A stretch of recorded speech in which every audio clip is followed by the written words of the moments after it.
Luciene, por que não coloca essas vacinas de reforço à imunidade na carteira de vacinação? A gente tem que saber do que você está falando, né?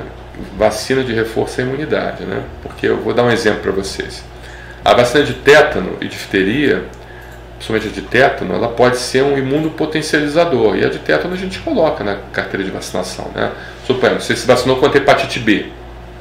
Fez as 3 doses, né? Fez a primeira dose, 30 dias depois você fez a segunda dose, 6 meses depois da primeira dose, você fez a terceira dose. Aí você vai medir os anticorpos contra a hepatite B, não soroconverteu. Isso é possível. Aí você associa de tétano para imunopotencializar.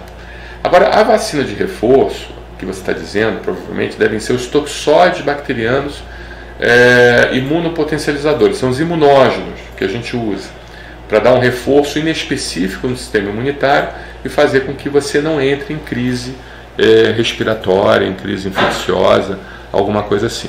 Isso não é vacina imunizante, isso é vacina imunostimulante, isso é imunógeno, isso não precisa colocar na caderneta de vacinação, porque o uso do imunógeno ele vai depender do seu quadro clínico. Então, se você estiver controlado, a gente para de usar o imunógeno.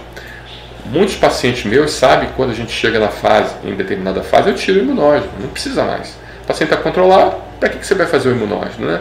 Mantém somente a vacina dessensibilizante para alergia. Muitos pacientes aqui que estão me ouvindo são testemunhas disso. Pacientes meus, né? Que não tem mais nada, estou ótimo, acabou tudo. Eu falo, você tem que continuar a vacina pelo menos 3 anos, porque se você precisa criar a chamada memória imunológica, você precisa produzir os anticorpos bloqueadores com mais quantidade, da classe IgG4, você precisa criar mais linfócitos T reguladores, entendeu?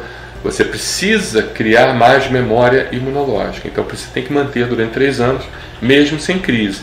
Mas a partir do momento que o paciente melhora, e vocês são testemunhas disso, muitos de vocês sabem disso, a gente tira o imunógeno. É a minha conduta.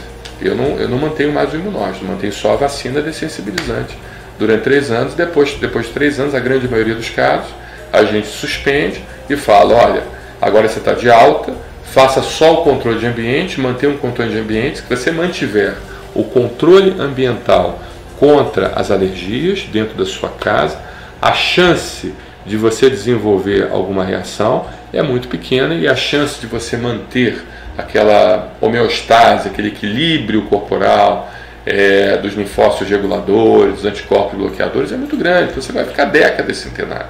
20, 30, 40 anos, você vai acabar. É só você manter o controle de ambiente, tá bom?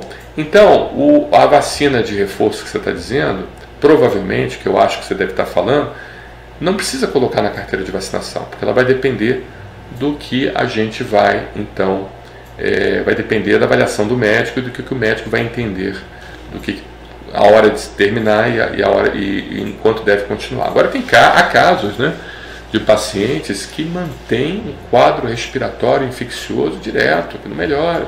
A gente tira a dose de reforço, a gente tira o imunógeno e volta novamente infecção de garganta, volta a sinusite de repetição, volta a otite média. Ou seja, parou o imunógeno, volta muita coisa, entendeu?